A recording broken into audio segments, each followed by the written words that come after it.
I don't know. Come like stand to the side and look. Your screen could be dark. I think your screen, though, you need to lighten up your screen. Yeah, it's all the way bright. It is. Oh, that's a sound. I'm sorry. Mm. Oh, there we go. Okay. Yes, it looks a whole lot better. Okay, yeah, this will work for now. This will work for now. Okay, thanks, babe. All right. Testing. 1, 2, 3. All right. Audrey, shalom. Hey, girl, hey. All right, beautiful people.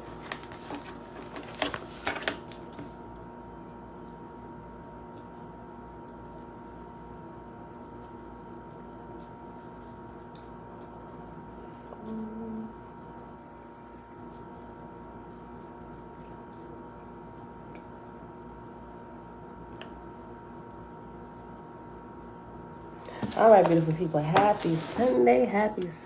It is May the 1st, 2022, day 96 of year 4, reading through the books of the Law and the Prophets. Another 4-year consecutive day count, day 1114, y'all. Today, we picking back up on page 49 of the OAHSPE. And then after we read that, I'm going to jump to the meditation book on page 84. Ate, shalom. All right, beautiful people, let's get started. As you can see, we are in our temporary abode until our home is ready. So you're just gonna see this background for the next 2 weeks. So 45-minute talk on that. That's your limit. All that 2 hours, nah. I don't be 2 hours. I only got 5 videos to 2 hours. We're close together now. I know you can hear every single word, huh? What you say? So you can hear every single word, huh? Okay. All right, beautiful people. Father, we thank you for another day. We thank you that you protected us every single day of our lives up until this day, and still the day's coming. We just thank you in advance. Continue to lead us and guide us into all truth as we search for you. All right, y'all. So we stopped at chapter 9 on page 49. And this is the book of Ashong, son of Jehovah. Tale, hey girl, hey. Mom, shalom. Y'all see mezuzahs in the back? Y'all got mezuzahs on your doors? Some people might be like, that's a Jewish thing, but I've taken a deep spiritual liking to it. Everywhere we go, we got to put up a mezuzah, right? Especially if we're going to be there for a little while. Normally, just weekend trips or something, we don't, But if we're going to be there for a little while, we take the mezuzahs, right? Okay. All right, y'all. Chapter 9. Now had the time come for the end of the first dawn of Dan after the creation of man. And this was known in the Ethereal heavens, where lived countless millions of Jehovah's sons and daughters emancipated. And as might be expected, they determined to descend from all sides to witness the labors of Ashong and to receive his works as a profitable lesson for their own future on other new worlds. Consequently, there began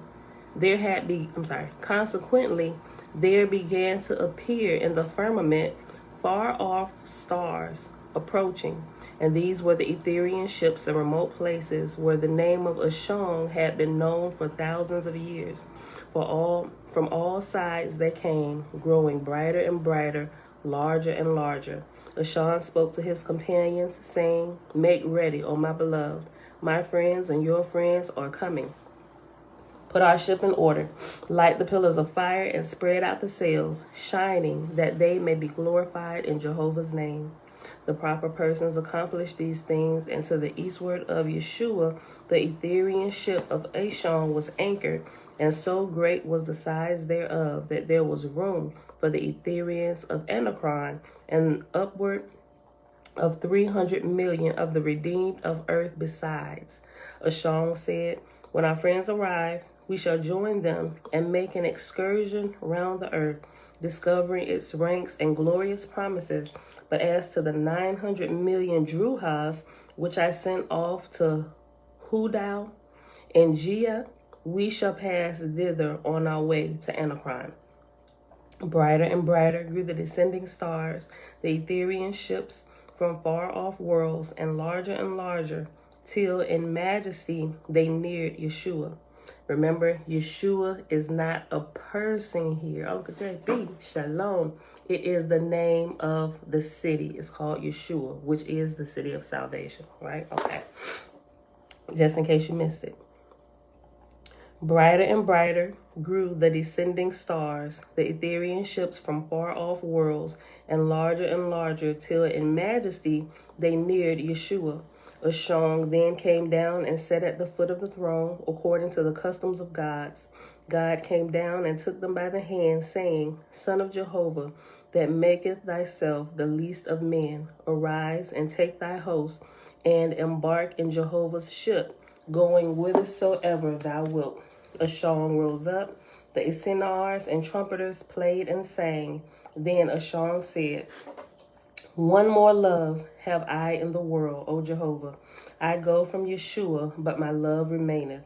To thee, O God, will I look back in hope and love, for thou wert raised by me.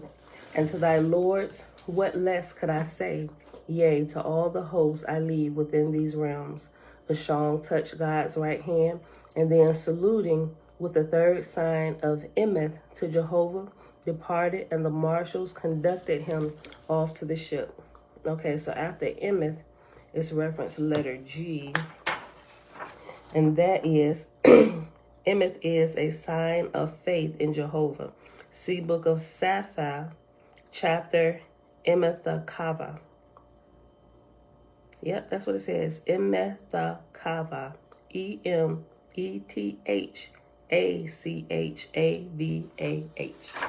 All right. Ashong and his Etherian host rose up in curtains of light, and presently the ship was loosened from its anchorage and floated upward, and all the angels entered into it, and the sails were spread out, and the mantles suspended on every side, till the whole vessel, with its thousands of masts and arcs, looked like a world on fire. The inhabitants of Yeshua feared and trembled for the mighty works of the gods and goddesses, and yet as the Essenars on the departing ship chanted more than 1,000,000 voices, the Yeshuans sang with them amidst their tears, with souls overflowing with awe and love and admiration. And in this same time, the descending stars of other gods and goddesses, the Etherian ships from far-off worlds, were drawing nearer and nearer, and on every side the firmament was as if alive with worlds on fire. Presently they came, first one, then another of the Etherians, and they made fast to Ashong's ship, until thus more than 500 were united into a mighty vessel, and yet so near to Yeshua that all could be seen. And when they had united, there were countless millions of angels, thus in close proximity, many who had known one another for thousands of years, and some who were older than the earth and knew its history. And these had companions as old as themselves, and they were ripe in experience with corporal earths, stars, and suns, and other regions of Jehovah's kingdom. Hey, oh great spirit. Good afternoon from this part of our world. Peace and blessings to you too. Remember, they're in the UK, y'all. Okay. So great was the wisdom of these gods and goddesses that to come within the earth's atmosphere was sufficient to enable them to read all the souls and prayers of mortals, and all the thoughts and desires of the spirits of the lower heaven belonging to the earth. To each and all of them, the voice of Jehovah was ever present, and their power was like unto their wisdom. Jehovah hath said, to the corporean, I have given power to hear one or two things at the same moment of time, but my gods can hear intelligently tens of thousands of men speaking at the same time. That's what we would call here in our understanding omnipresent, right? We can only hear like the things in our surrounding area, and if your spiritual ears have been open, you can hear that. but not a bunch of stuff like the gods and goddesses can do. Remember, the gods and the goddesses are those who have graduated multiple levels to where they can actually now rule over the earth. Remember, even in the New Testament, we hear about the powers and the principalities that rule nations and providences, right? It's not just demons, y'all. That is the gods and goddesses, or those who have ascended to that level in their spiritual walk. They've already left the flesh, but they've kept on growing through school of the spirit, right? And they've reached that. But that's many, we'll just call it millennia before you can reach that and get your turn to rule as God or goddess of earth, right? Or whichever world. Because apparently we are not the first one. Okay. Let me go back to where I was. Robert, shalom, shalom. Presently they came, first one and then another of the Etherians, and they made fast to Ashong's ship until thus more than 500 were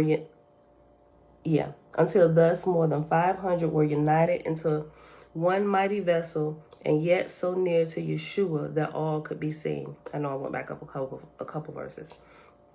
And when they were united, there were countless millions of angels, thus in close proximity, many who had known one another for thousands of years, and some who were older than the earth and knew its history.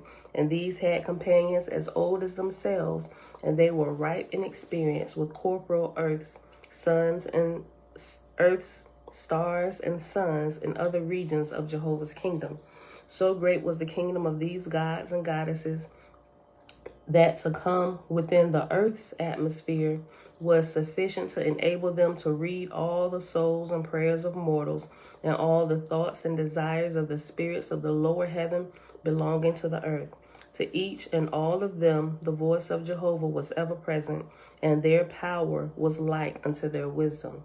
Jehovah hath said to the Corporean, which are we're corporeans, right? Those here, spirits still locked in our fleshly form. Jehovah hath said to the Corporean, I have given power to hear one or two things at the same moment of time, but my gods can hear intelligently tens of thousands of men speaking at the same time. Yea, they can find a way to answer them also. When the ships were ready for departure, Ashong said, let us pass low over Yeshua, and ye shall hear and see those I have founded in a new heaven. His companion said, Jehovah's will be done. Thereupon they proceeded, and after they had visited Yeshua, they descended to the earth and round about the places of the lords. And when they had, let me read that again. Thereupon they proceeded, and after they had visited Yeshua, they descended to the earth and round about the places of the lords. And when they had seen all and heard the explanation from those with the shong of the state of the earth, I'm still reading it too slow. I'm sorry, y'all. Thereupon they proceeded, and after they had visited Yeshua, they descended to the earth and round about the places of the lords. And when they had seen all and heard the explanation from those with a shong of the state the earth was in, and of the heavens of the earth, they rose higher and higher and sailed toward Anachron, whither Ashong had invited them for a repast and social intercourse. Thus departed the Etherians from the earth and atmosphere. This then was the beginning of the cycles of Dan, and the first dawn was closed. My Facebook is trying to reconnect. Y'all still there? Okay, the time's still going. Okay. Or what with the term we say is Adonai, right? Okay.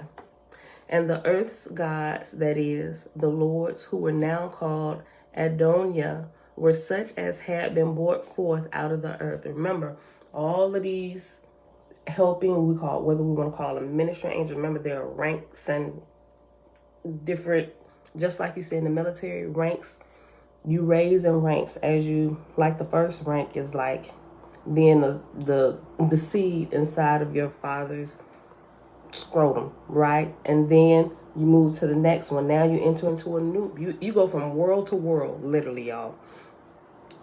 First of all, you began as a thought in the mind of the Creator. Then you are a seed and you're carried by your father, right? When your father's ready to pass you on, he passes you to your mother, and she then carries you for a period of time, right? And after you're ready to be born out of her world, you're now born into this world, right? And we're here for a period of time. And after we leave here, we're born into the next world, right? It's just we keep going from glory to glory, or from life to life, right? And in each place, we develop just a little bit more, right? And it's the whole process is not just the developing of our flesh, but the real purpose is the development of our spirit, which is housed inside of the flesh. This is just the vehicle we need to operate here as our spirit grows and develops, right? The spirit never dies. So when we leave here, you're being born into the unseen realm. And you still, it's not like you completely go away from here. You do in our understanding, if we don't really understand what death is. But you move to the next level. And the next level, you grow a little bit more to where when you reach a certain level, now you begin to help those who are here. Like a lot of the help we get, I would venture to say almost all of the help we get here is from those who've already graduated this level, right? Think about the steps that ascended to Pharaoh's throne, right?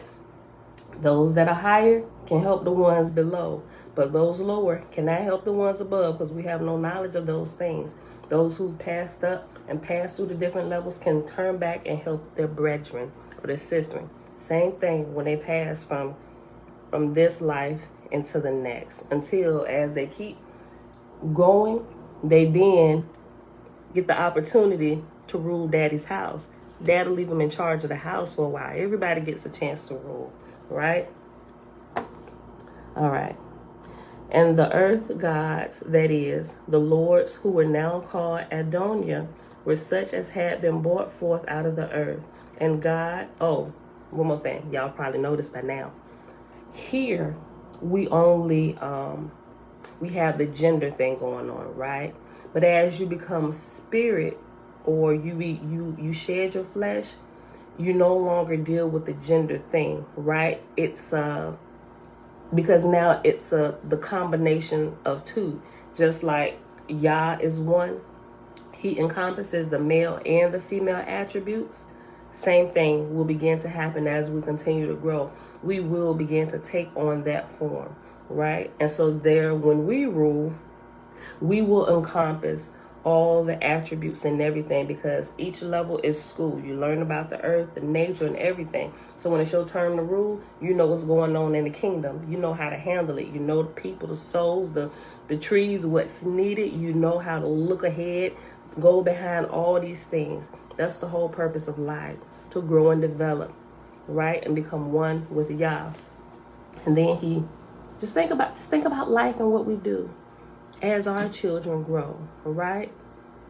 They get old enough, we give them the keys to our vehicle until they get their own, right?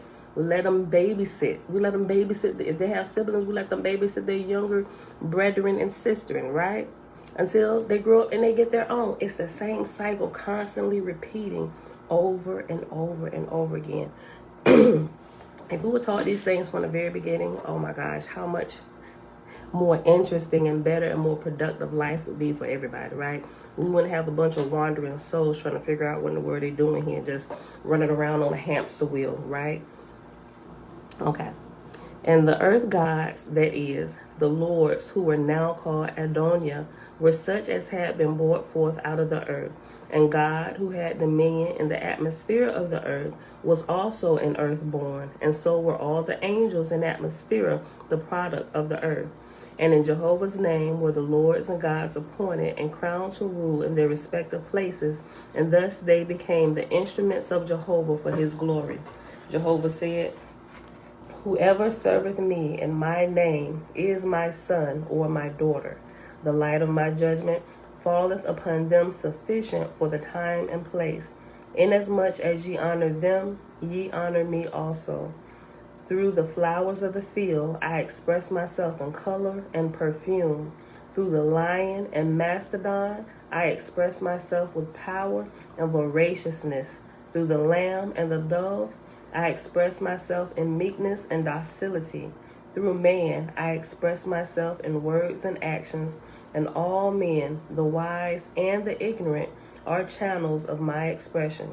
Some have thick tongues and poor speech. Nevertheless, they are my babes, my sons and daughters. Jehovah said, after the Samoan age, I gave to the earth from my etherian heavens sons and daughters, and they abode with mortals for 3,000 years. And my Etherians established Lewis on the lands of the earth, and they commanded the Lewis, saying to them, your office is to lead mortals by inspiration to dwell together, man and woman, as husband and wife, and in such adaptation that their offspring shall rise higher in wisdom, love, and power than the father and mother.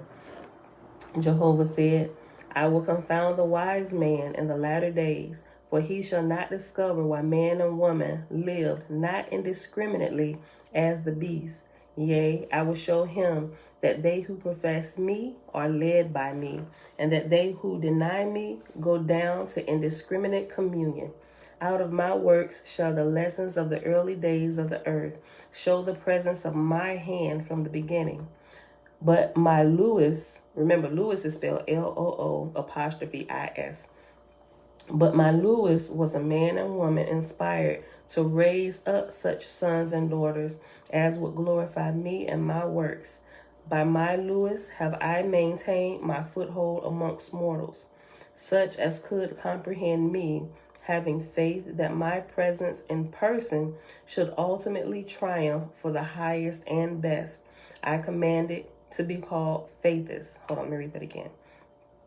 Such as could comprehend me, having faith that my presence in person shall ultimately triumph for the highest and best, I commanded to be called Faithist. So those that believed in a creator and know that he was constantly leading us, he said to call them the Faithists. Now, I'm not about to use that term and take it on, right? But I'm just saying, according to this is a term that they used earlier. Faithists, those that are full of faith. Since the beginning, I have kept the thread of this line inhabiting the earth and her heavens. At the end of the second cycle, there were in the atmosphere 6,000 million angels who were for the most part in darkness, not knowing who they were or where they dwell, nor knowing nor caring whether there were other heavens or not.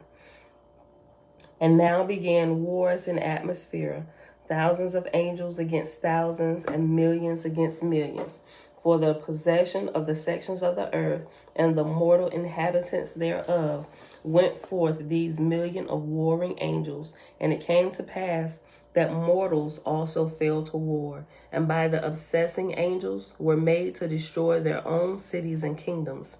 And the attractions of this great wickedness caused other angels of heaven to desert their schools and factories and descend down to mortals.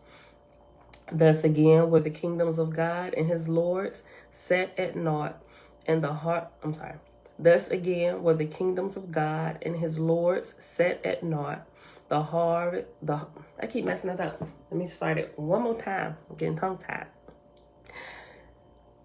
And the attractions of this great wickedness caused other angels of heaven to desert their schools and factories and descended down to mortals.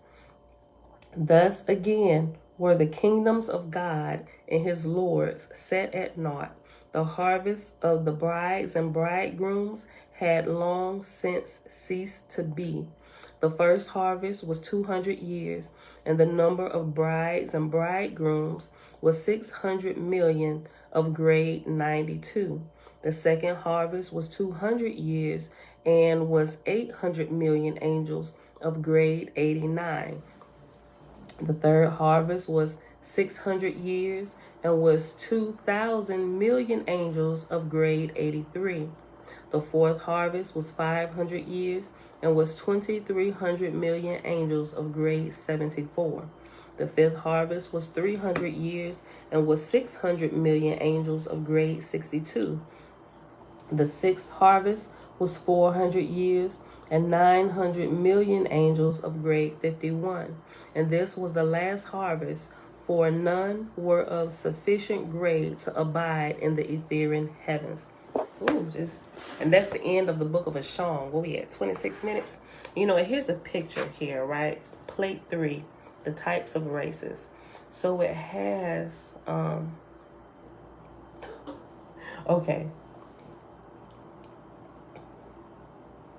Okay, so this plate 3, did they mention plate 3? I know they mentioned plate 3, okay, but plate 3 has pictures of the of the yak. Remember the one we call it the Hunchback of Notre Dame, the yak, right? And then it has the Ehuan and it has the Ehin, and then above it has Asu something. Asu the first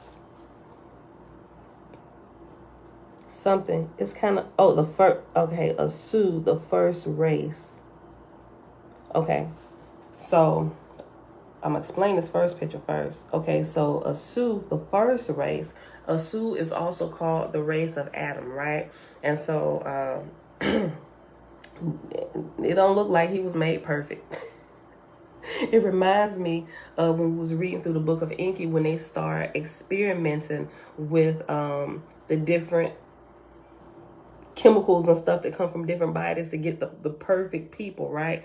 And so this looks like what that was talking about. They just called it a little bit different. Okay, so this first picture is a picture of a dude. He looked like he in the forest between two trees, and it's like he reaching up to the trees, but his arms are extremely long. You can see him pulling down on one branch and trying to pick something like the fruit off another. And then the picture below it is the yak. That's the one with the hunchback. The one in the middle is the Ehuan, and the smaller one is the Ehin. Okay.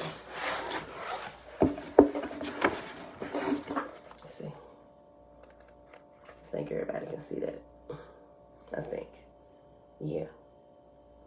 I'm trying to get a little closer so y'all can see the long-armed guy at the top.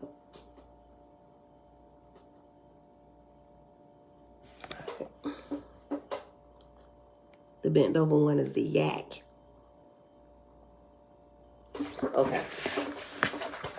We have 28. Let's read this next one. It's only 2 chapters. We get, 28 minutes? We can read it. Okay. The second book of the Lords, of the second cycle, being contemporaneous with the book of Ashong, son of Jehovah, which is the book we just read. This is literally a page and a half. Okay. Chapter 1. In the beginning, man was naked and not ashamed, but the Lord raised man up and bade him hide his nakedness, and man obeyed and was clothed. And the Lord walked by man for a long season, showing him the way of resurrection, and man was obedient, depending on the Lord for all things. And the Lord said unto the man, Behold, I have walked with thee and taught thee, but by my indulgence thou hast neglected to put forth thine own energy. Now I am going away from thee for a season, that thou mayest learn to develop thyself. But lest thou stumble and fall, I leave with thee certain commandments, and they shall be a guide unto thee and for thy heirs forever. Hear thou then the commandments of the Lord thy God. Thou shalt love thy Creator with all thy mind and heart and soul, and all the days of thy life. All the days of thy life. And thou shalt love thy neighbor as thyself. Because thou wert born into the world without covering, thou shalt clothe thyself. Then inquired man of the Lord, Behold, thou hast shown the ass what is good for him to eat, and the fish, and the serpent, and the lion, every living creature, but man hast thou not shown. But man only hast thou not shown. The Lord said, Of everything that groweth up out of the ground is good to eat, I give unto thee, and they shall be food for thee. I read it again. And the Lord said, of everything that groweth up out of the ground that is good to eat, I give unto thee, and they shall be food for thee. But of all things of flesh and blood, wherein is life, thou shalt not eat. Alazar Shalom. Listen, this is what the Ten Commandments, it looks like, was taken, right? Listen to this, because it goes on with some of the commandments.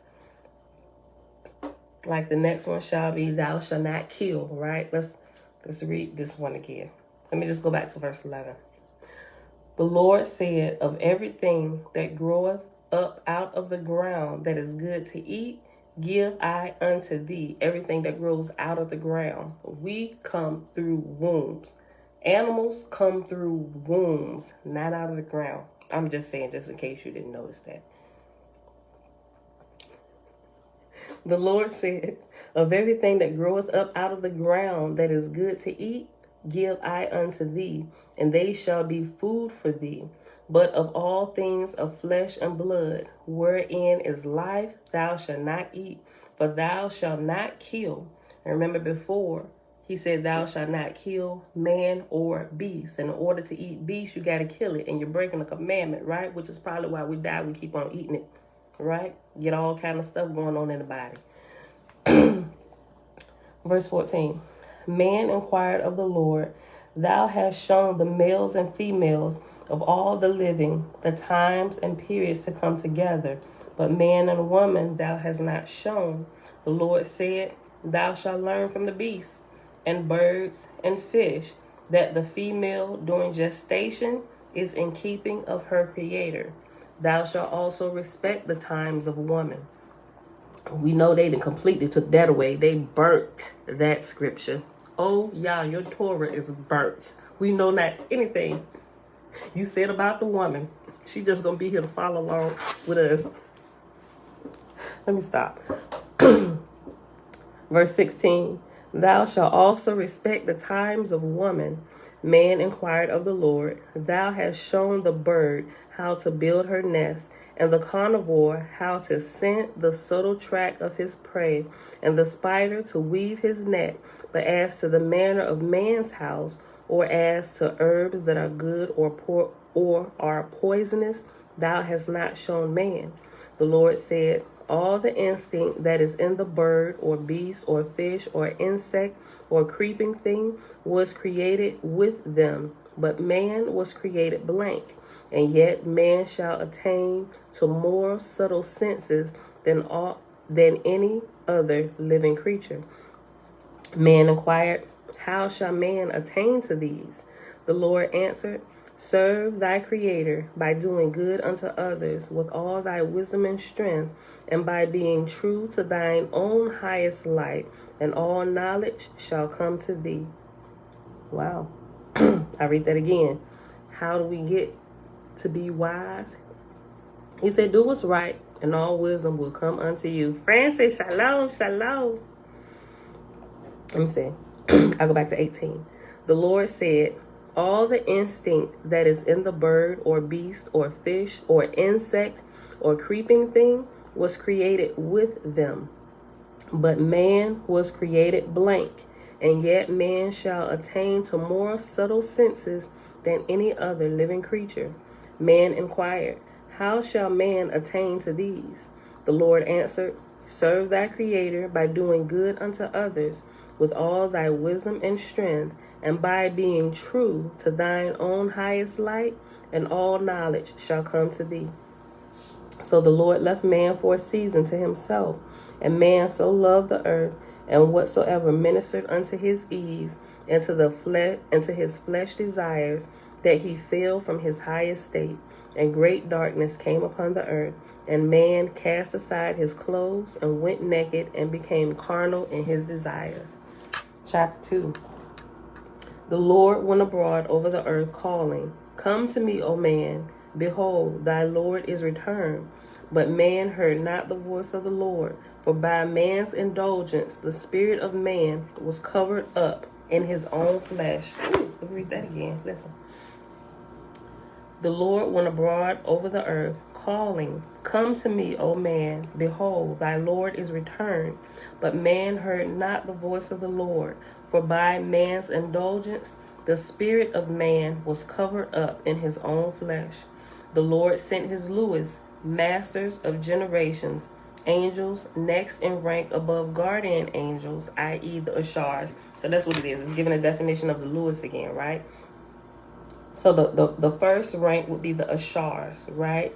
Then you have the Ashars, which are the guardian angels, which are the ones we are in communication with most of the time down here, right? That's the first rank above the human, right? Then you have the different ranks. Okay, I read it. The Lord sent his Lewis, and in parentheses it has masters of generations, angels next in rank above guardian angels, i.e. the Ashars, to the Ehings, and they raised up heirs unto the Lord by controlling the parentage of the unborn, brought they into the world a new race of men of the same seed and blood as of old, and these heard the voice of the Lord. And the Lord said unto man, Because thou kept not my commandments, thou hast brought affliction upon thyself and thy people to the farthest ends of the world. Now I will raise thee up once more and deliver the tribes of men from darkness into light. And the Lord delivered man into wisdom and peace and virtue, and the earth became as a garden of sweet-smelling flowers and luxurious fruit. The Lord said, How sayest thou, O man, shalt thou still have a keeper? And man said, Behold, I am strong and wise. Go thou away from the earth. I understand thy commandments. The Lord inquired, Knowest thou the meaning of love thy Creator? And man said, Yea, Lord, and to love my neighbor as myself, and to do good unto others with all my wisdom and strength. Yea, I have all the highest light. I am wiser than the ancients. Behold, I want no Lord nor God.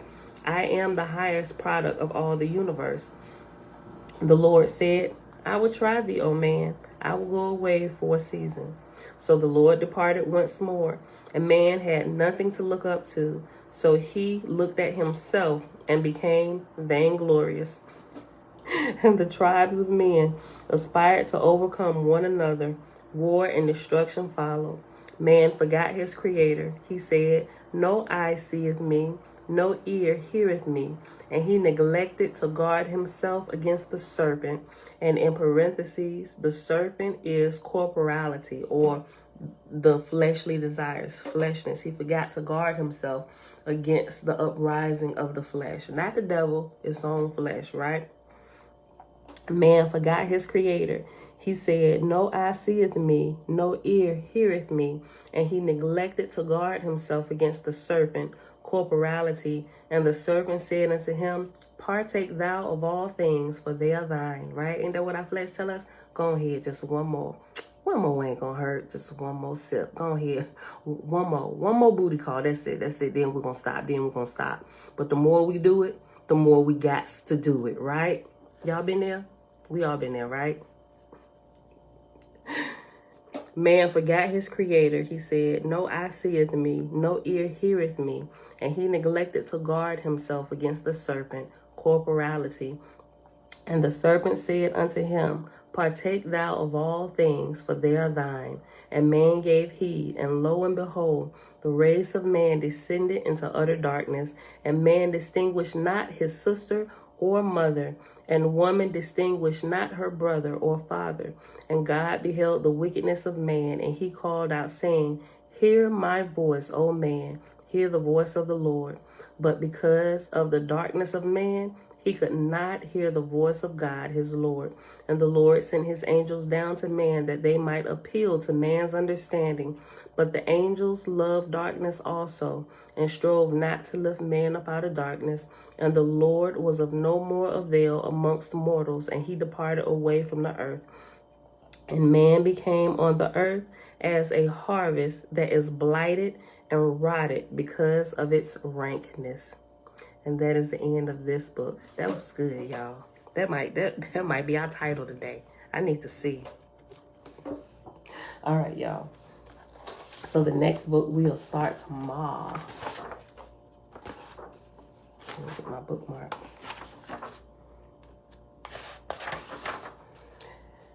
The next book is the Synopsis of the 16 Cycles.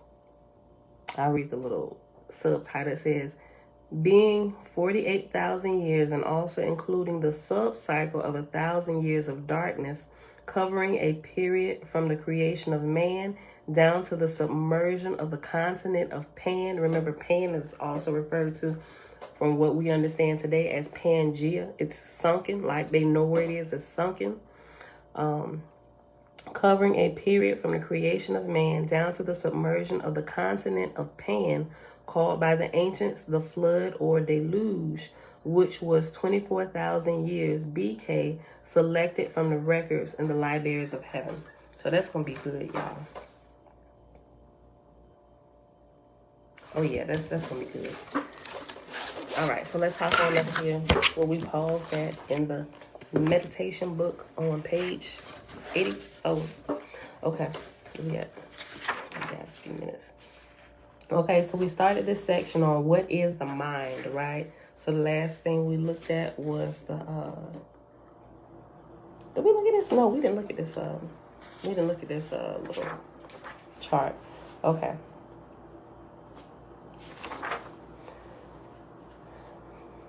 Okay, so I'm gonna show you this right here, and I'm gonna read it to you.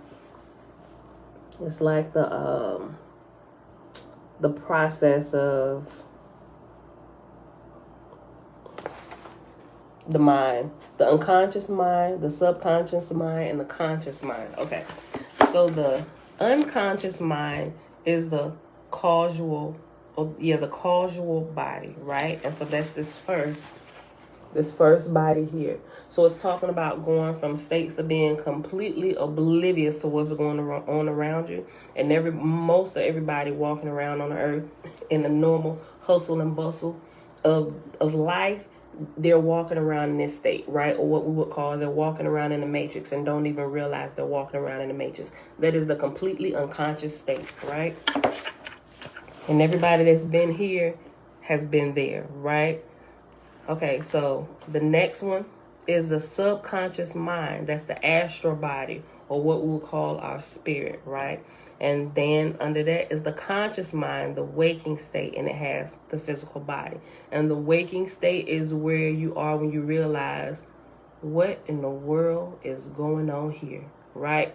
And you start paying attention to different things happening around you, and you think you're in the twilight zone. You're waking up, right? And life begins to get real interesting at that point. Okay, the individual soul is composed of 3 bodies. Deep consciousness, which is the casual body, no sense perception at all. I mean, those are they're the walking dead, the living dead rather, right? They're alive, they're physically alive, but they're dead. They have no sense of the spirit whatsoever. They can't even perceive it. They don't understand it. Then you have thought, imagination, and the dream state. That's the astral body. And you have the subtle senses. And then it has the waking state, physical body, gross senses. All right. The mind and nervous system are instruments of the self. Remember when it says the self in here is taught, it explained earlier, it's talking about the spirit or the higher self is your spirit encased inside of your flesh. The mind and nervous system are instruments of the self, which it uses to have experiences in the realm of time and space, which it has created in much the same way as a person falls to sleep and develops an entire dream world out of his or her own consciousness. It is at the unconscious and subconscious levels where the most intensive work of yoga takes place, because it is here that the conscious identification of a person creates impressions in the mind, and where desires based on those I gotta read that again. It is at the unconscious and subconscious levels where the most intensive work of yoga takes place, because it is here that the conscious identification of a person creates impressions in the mind, and where desires based on those impressions develop. It is these desires that keep the aspirant involved in the realm of time and space, or frees the aspirant. Hold on, I need a sip of water. I'm sorry.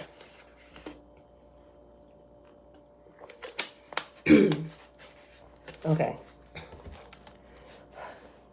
It is at the unconscious and subconscious levels where the most intensive work of yoga takes place, because it is here that the conscious identification of a person creates impressions in the mind, and where desires based on those impressions develop. It is these desires that keep the aspirant involved in the realm of time and space, or frees the aspirant from the world of time and space if they are sublimated into the spiritual desire for enlightenment. The desire to attain enlightenment is not viewed in the same manner as ego-based desires. It is viewed as being aspiration, which is a positive movement. Enlightenment is a term used to describe the highest level of spiritual awakening.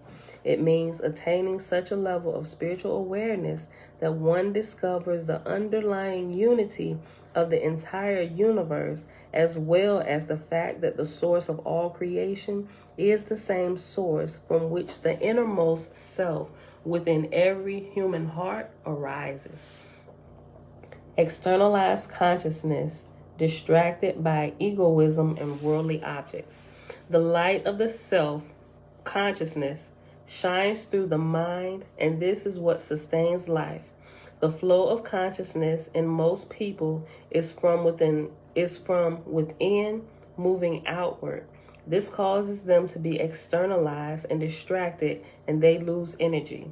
Where the mind goes, energy flows. So whatever you think on, all the energy, everything that your body creates will flow to that, right? The flow of consciousness in most people is from within, moving outward. This causes them to be externalized and distracted, and they lose energy. Where the mind goes, energy flows. Have you ever noticed that you can feel someone looking at you? This is because there is a subtle energy being transmitted through their vision, which is an extension of the mind. Those who live in this externalized state of mind are not aware of the source of consciousness. Meditation, as well as other disciplines of yoga, serve to reverse the flow of consciousness on itself, so that the mind acts as a mirror which reveals the true self. The next section is internalized consciousness of a yoga practitioner. Most people are unaware that there are deeper levels to their being, just as they are unaware the fact that physical reality is not physical. Quantum physics experiments have proven that the physical world is not composed of matter but energy. This supports the findings of the ancient sages who have taught for thousands of years that the reality which is experienced by the human senses is not an absolute reality but a conditional one. Therefore, you must strive to raise beyond your conditioned mind and senses in order to perceive reality as it truly is. Hey, girl. You can help me with this. You can help me with this. Don't play with this right now, because that stuff was all over your brethren's floor. We ain't about to have it in here. You gotta wait, so you can play with it on top of one of them paper plates. You can play with it. You ain't gonna play with it right now. You gonna wait till I'm done, and that way you can sit right here and play with it. Tootie, don't start. Come back over there. Okay. This supports the findings. Go on back over there. Go back over there. Babe, call your daughter over there with you. Go.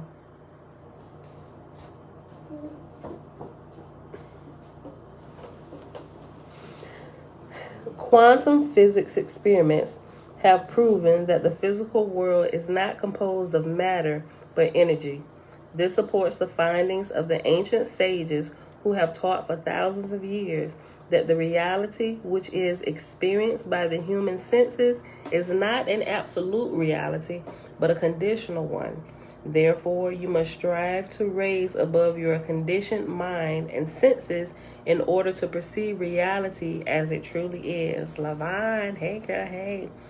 Just as the sun is revealed when the clouds disperse, so the light of the self, or the light of the spirit, is revealed when the mind is free of thoughts, imaginations, ideas, delusions, gross emotions, sentimental attachments, etc.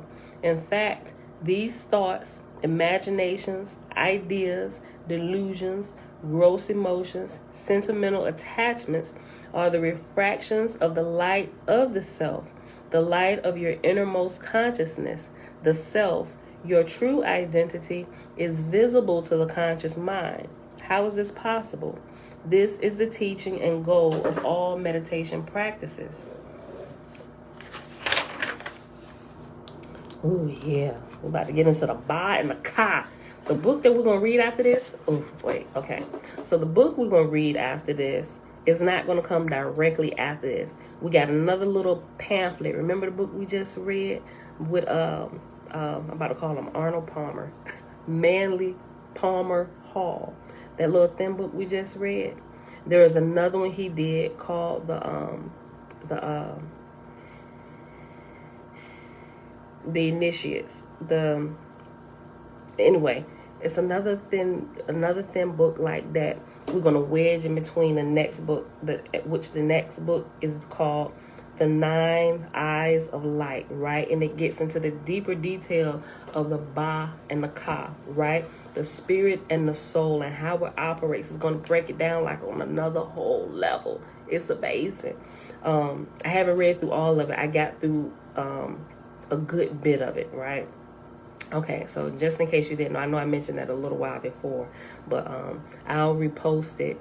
Yeah, thank you, Audrey. Initiates of the Flame. Yes, that's what we're going to read after this. Is another thin book. They have it on Amazon. You can order the book. You can read it on Kindle, or you can listen to it, right? And I just re-listened to it again yesterday, and it's like an hour. It's like an hour long. It's a little bit over an hour, like an hour and 20 minutes, I think, or hour and 14 minutes. But it's really good. It's another one of them that is good to revisit like on a monthly basis. Just make sure the principles sink down, right? So you can stay aware of what's going on around you, right? Because when you begin to see it, you can't unsee it. Yes, it is. You listen to it, Audrey? I'm telling you, it's so good. Yeah, that's the little book we're going to read right after we're done with this. And then we're going to get into the 9 Eyes of Light. Okay, back to this. Page 86. Universal Ba. The Ba is the soul, right? That's what they, in Egypt, what they call the soul, the Ba. Matter of fact, in different African languages, they refer to Father as Ba. Not Ba, but Baba, right? Okay. But we'll get into all that. Okay. You have the universal Ba, which is the soul. And then you have the individual soul, which is the mind and the senses, which is the astral body, the astral world, or the tuat, or the underworld. And then under that, you have the physical body and the physical world. And it has like this little diagram, and I'll show it to you. That's what I just read, this right here.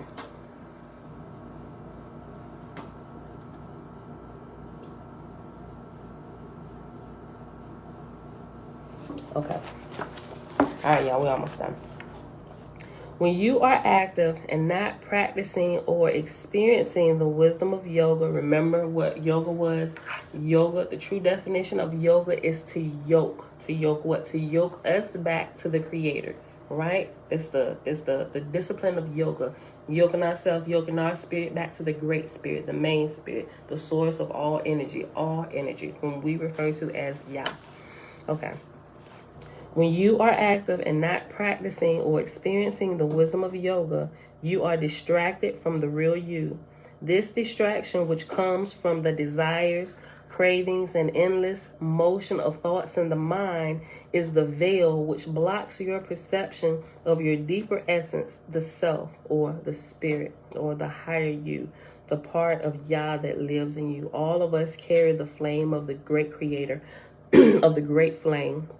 We are a part of the great flame. We are the great flame, but we are not the great flame. We are a part of them. Just like my daughter is me. She's a part of me. She comes out of me, but she's not me. She's herself, but she belongs to me. She's a flame from my flame.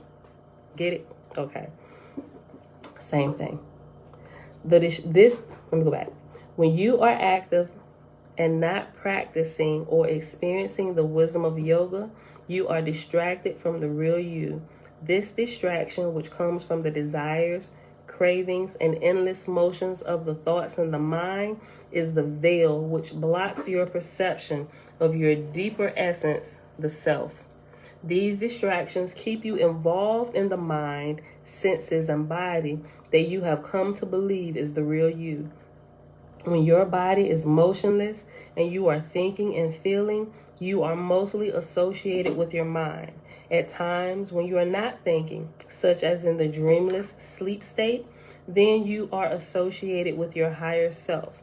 However, this connection in the dreamless sleep state is veiled by ignorance because you are asleep and not aware of the experience. During this time, you do, however, experience profound peace and rest. This is possible because you are turning away from your ego personality, your individual self, and you are going into the realm of the inner self. In essence, you are moving closer to that which is universal and turning away from that which is limited. In order to discover this realm, you must consciously turn away from the phenomenal world, the world of your ego and its problems, concerns, worries, and anxieties, which is distracting you from this inner reality. The practice of yoga accomplishes this task. Meditation, when backed up by the practice of yoga philosophy, is the most powerful agent of self-discovery. The practice of meditation allows you to develop a higher awareness which will affect all aspects of your life. But most importantly, it gives you the experiential knowledge of your true self. All right. I'm going to show you this next diagram, and I'm going to read what it says first. Above, a two-dimensional schematic drawing of the human mind and its relationship to the self or soul, right? Okay, so you have the self right in the middle, and then you have the layers that expand outward, right? So the self would be our spirit encased inside of our body, and there is a level that encapsulates us. There are multiple levels that cover us up, right? The different, you'll see. Okay, so in the middle, you have the self. Then around the self, you have the unconscious. Then around the unconscious, you have the subconscious. And then around the subconscious, you have the conscious. And then around the conscious, you have senses and the physical body.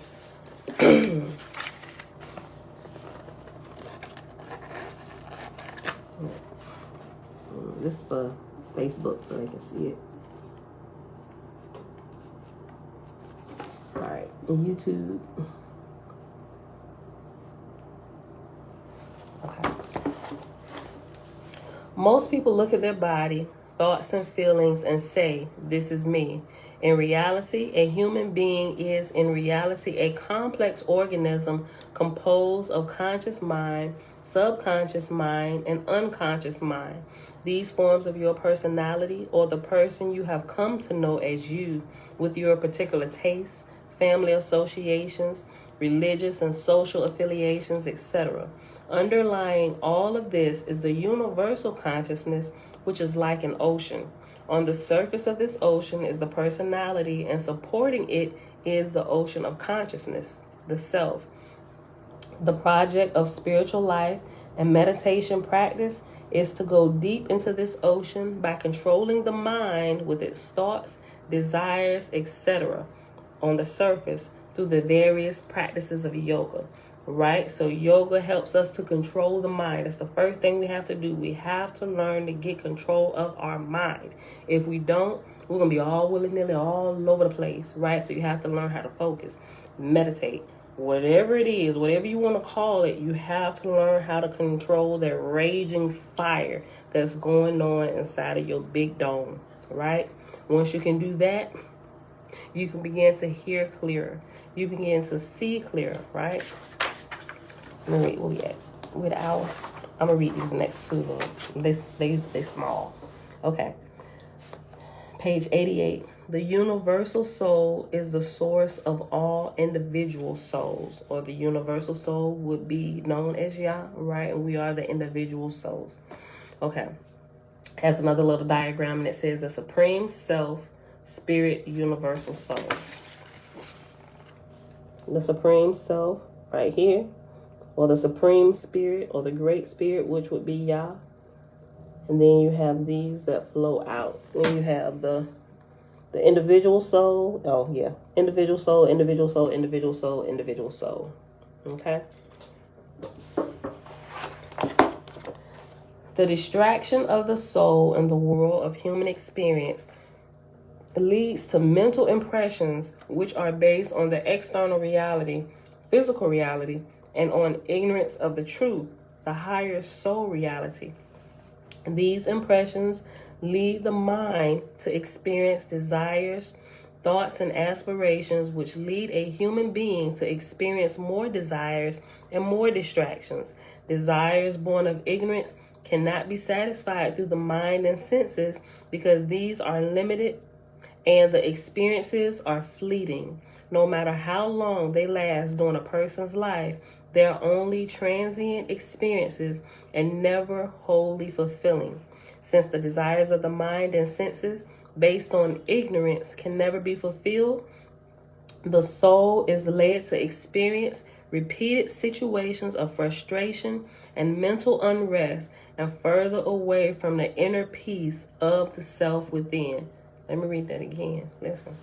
Since the desires of the mind and senses based on ignorance, meaning what you believe, if it's based on untruth, you will have constant unrest in your mind, right? It's going to keep leading you around the bend, and you're not going to find any kind of fulfillment. It's a dead end.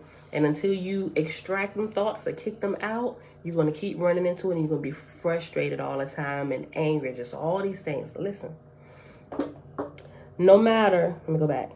Let me just go read it all. The distraction of the soul in the world of human experience leads to mental impressions or mental thoughts, right? Things that are floating around up here. The distraction of the soul in the world of human experience leads to mental impressions which are based on the external reality or physical reality and on ignorance of the truth, the higher soul reality. These impressions lead the mind to experience desires, thoughts, and aspirations which lead a human being to experience more desires and more distractions.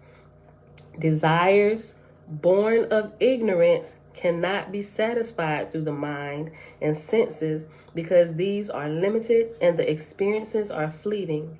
No matter how long they last, during a person's life, they are only transient experiences and never wholly fulfilling. Since the desires of the mind and senses based on ignorance can never be fulfilled, the soul is led to experience repeated situations of frustration and mental unrest and further away from the inner peace of the self within. The individual soul of every human being is in reality seeking to discover the wholeness and peace of its true nature, the universal soul within, or the God within, or Yah within. God who resides on the inside of me. That's who we're searching for, right? We're searching to connect back to our Creator. The individual soul of every human being is in reality seeking to discover the wholeness and peace of its true nature, the the universal soul within. However, the ignorant search to fulfill the desires of the mind leads it to countless situations in the realm of human experiences, which in turn lead to more experiences in an endless cycle which continues even after death and causes the soul to return to human form again and again in a futile effort to satisfy the desires based on ignorance. So if you don't pass this grade, you get to come back and do it again, right? And until you get that right, you are doomed to keep repeating that cycle. Now, I know I've been here countless times, right? This is my last go around this being. I'm not coming back to the earth. Not, at least not in this grade. When I come back, I aspire to be a teacher, right? I really do. So you come back as you, of course, when you pass from this life, depending on how well you did or how well you didn't do, will determine send them back. Send them back to the west side. Go west, young man. Yeah, they need to come back again. They failed. They're gonna have to repeat the grade. This time, they're gonna come back.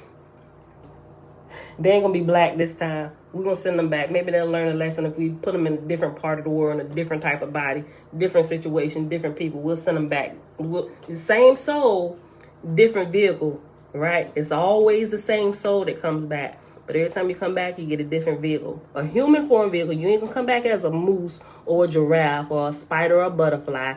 That is not what that is. Somebody didn't start screwing with stuff with that there. That is not how you come back. You can come back in human form. Not the same body, but you're going to get a different body. Possibly a different ethnic background or whatever. But it's the same exact spirit. They ain't losing track of you. They know everybody. What you look like in every generation. They know you, right? How many times you had to learn this lesson? You done been through all the races. You ain't got it yet. You get to experience life from every situation, every outlook, right? Maybe you'll be able to pull it together in your latter visit. Okay, let me go back. Look, hold on. Since the desires of the mind and senses based on ignorance can never be fulfilled, the soul is led to experience repeated situations of frustration and mental unrest. Yes, baby. Yes, when I get done. I'm almost done. I promise you I'm almost done. These pages? No, I'm at the end of this page. I'm stopping. I got like 3 more sentences. Okay. No matter how long they last during a person's life, they are only transient experiences and never wholly fulfilling. Since the desires of the mind and senses based on ignorance can never be fulfilled, the soul is led to experience repeated situations of frustration and mental unrest and further away from the inner peace of the self within. The individual soul of every human being is in reality seeking to discover the wholeness and peace of its true nature, the universal soul within. However, the ignorant search to fulfill the desires of the mind leads it to countless situations in the realm of human experience, which in turn lead to more experiences in an endless cycle which continues even after death and causes the soul to return to human form again and again in a futile effort to satisfy the desires based on ignorance. These teachings of the cycles of birth and death, which the individual soul experiences, are known as the doctrines of karma and reincarnation. And this is what we're going to pause at today. Beautiful people. So we'll come back with this chart on page 8 and 9, well, a diagram rather. And so the next few pages are diagrams, and it's explaining the diagrams. And then it gets into karma and reincarnation. So we'll probably read a little bit of this because it's going to probably take us maybe like 5 minutes to read through the diagrams, and then we'll get into this. That's going to be good. All right, y'all. So that is it for today. My page number. I hope y'all enjoyed the reading for today. I did.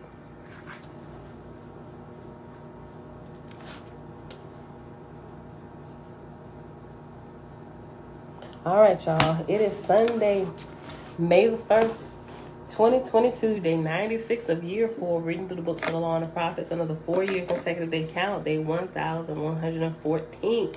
We read pages 49 through 54 in the OAHSPE, and we read pages 84 through 88 in the meditation book. All right. That's it for the day, y'all. I'm about to get out of here. I ain't got nothing to say. Oh, we're supposed to be looking for the new moon, right? So the Sabbath is going to change, and it's either, if we spot it tonight, the Sabbath will shift to Sunday. But if we don't spot it tonight, we spot it tomorrow, Monday. The Sabbath for this moon cycle will be Monday. All right, y'all. So that's it. May y'all continue to bless you. May you have peace in all that you do, and may you not have to repeat this cycle of life again. May you graduate to the next level. Gain all the wisdom and everything you can this go around, right? Let everything be your teacher, right? Everything can be your teacher. From the human race to the animals, the plant kingdom, good behaviors, bad behaviors. Learn what to do and what not to do. Take it and add it. Keep it. Take everything with you. All the lessons you learn, take them with you while you're on your journey, right? And hopefully, when it's time for the test, you'll be able to pass it. All right, y'all. That's it. I'll see y'all back here tomorrow. 7:15 a.m. Eastern Standard Time. Bruce. Mom. Yes? Next week, go to the boys' room and go get my lipstick. Yep, we'll go get it. You want to end the video? Bye, y'all. You didn't get this yet. I did. I already wrote in that.